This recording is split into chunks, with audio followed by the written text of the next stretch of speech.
Denise Dillon and Bronagh Power-Cassidy. Denise will make an opening statement and we'll take questions.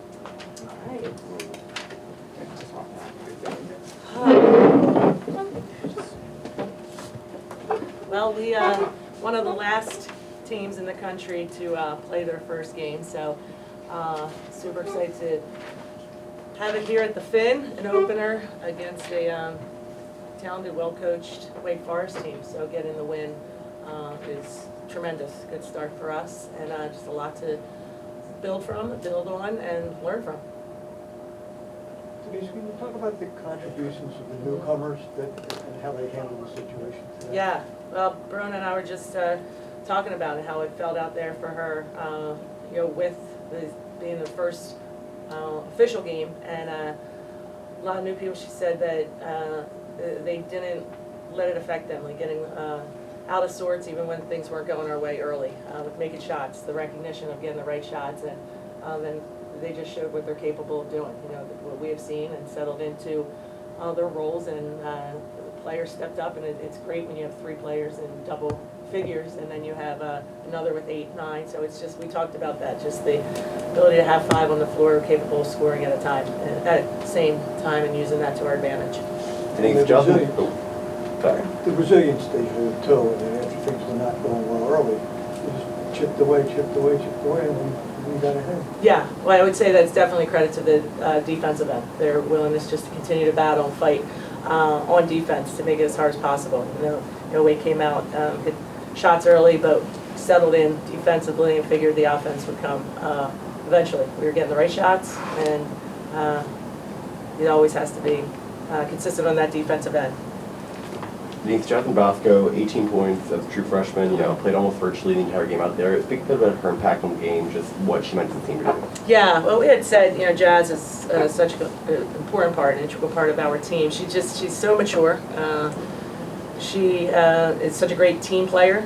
She's an ideal point guard in the sense of her ability as a scoring point guard, but just her maturity as a freshman. But she's played a lot of big games, playing for her national team in Canada has given her that experience to understand that every game is going to be close, every game's going to be impactful, and teams are going to come out and try and pressure. So I was really pleased. It was great here for first game, but again, I go back to the credit to our team and just reining them in. Bronagh said she and Jazz were having a lot of conversations out there on the floor. When you're connected like that as a team, it makes it a little bit easier for all, especially Jazz as a freshman. Bronagh, can you speak on your experience playing your first game at Villanova and what it was like? Because you obviously drained a bunch of threes at the end and showed you are powerful, like your name. But can you speak on what your thought process through that entire game? Yeah, I think it kind of just came back to connecting as a team.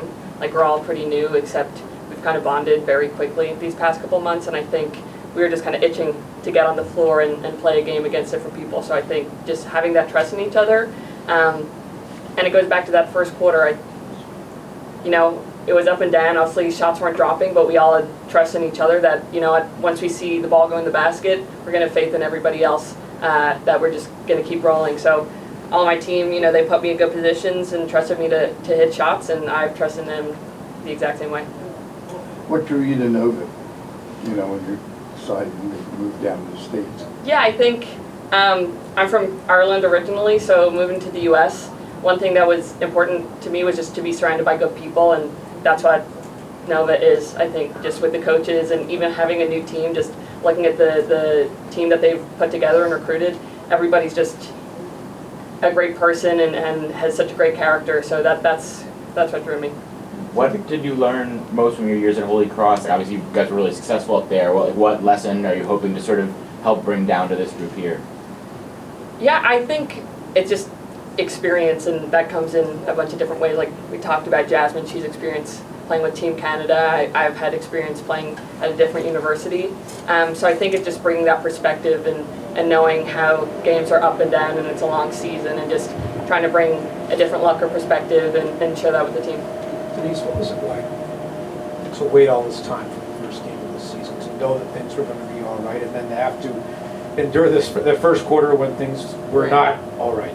Yeah, well, I've said it to team we started October 1st officially, but as a coach, you really do love practice. Like you want to have as many practices as possible, so I was all right with us starting November 10th. I know that they were definitely last week and a half, I saw it, they were like, oh yeah, when's our game? Like just counting down the minutes. So you could just see the sense of urgency, the intensity stepping up a little, and just knowing what needed to happen. Again, we put together an extremely challenging non-conference schedule, so practices have been tough, but it's about just the sustaining of the consistency on both ends, and it's got to be a practice first. So I was all right with as many practices as they'll offer. Coach, Villanova has now won 38 of their last 44 home games. What is so special about this crowd? And if Bronagh, if you could just kind of speak a little bit about how you guys fed off of it today, especially in that second half. Yeah, well, again, here at the Finn, it's my 5th season, and it's been great just watching that crowd grow and just that community feel, and seeing a lot of young kids, older people, whoever it is, and just they're loud. They're into it, and we joked about it. Even our cheer team and dance, they were standing still. For 7 minutes, they were still going. They were keeping that energy going. So I thought it was great to see us finally get on board and do what was necessary. But yeah, we definitely feed off of the crowd. I couldn't be more proud, and I want to see more people in the stands so they can watch this group. Bronagh, was there any specific possession or stretch where you can identify today as when you started to feel comfortable and sort of in the flow? I don't know if there was any particular possession. I know as a team we kind of talked about the ebbs and flows of the game and how as much as it's going to go up and down, we got to try and stop the down slope and just continue to just progress and push through. So I think it was just relying on our defense and getting energy from that. And once we started seeing the ball go in a little bit, it was just continuing to have that flow on offense, but not have whatever happens on offense affect our defense. And then Bronagh, for you, first half didn't go as successfully for you. Second half, what changed to allow you to take a different shot and just try and get your game going? I think it's just my teammates finding me. Like they found me at the 3, and they just continue to have faith in me to put the ball in the basket. I know some didn't drop in the first half, but that's why we've been practicing all week, is just to stay consistent and try and be as consistent as we can be and just have faith in each other right there. So. And then for y'all group getting down 11-0 early and then just having the resilience to fight back, outscore them by almost 20 points the rest of the way. What does that speak a bit to your team's grit, resiliency overall?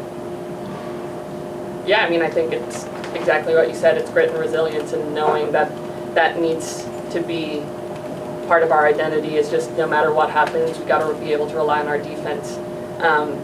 And for us to build the rest of the season, it's just going to have to go back to that day in, day out. Every game is just making sure we have no let up on defense. We're getting to the boards, controlling the ball in possessions, but it starts on defense. Obviously, making that jump from the Patriot League up to this high major level and going up against ACC teams, what have you learned about where you're going to maybe have to make adjustments in your game, or things you might have to do a little differently than you were, things where maybe you could have gotten away with in the Patriot League?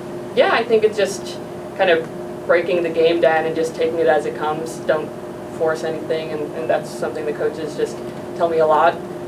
We've got so many great pieces on the team, and anybody can step up on any given night. So it's just trusting each other and finding each other and not forcing something or feeling like we have to make a play, but just trusting our actions and getting good shots. And can you speak on this game, because it was memorializing Michael Gaynor? Can you speak on his impact on the team? Because I know Nick, his son, was there. Can you speak about the impact that he had on the team and going into this game?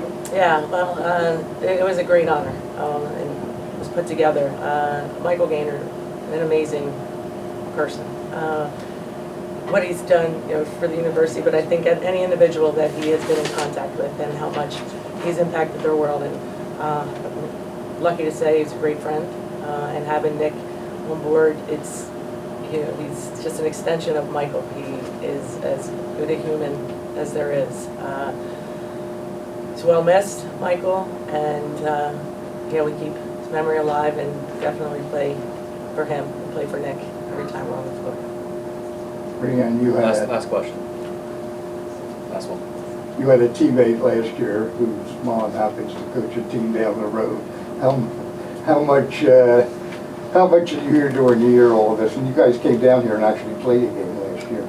Yeah, I guess it was just funny the way things worked out. I also had a teammate who's from Plymouth meeting last year, so some of her family were at the game today.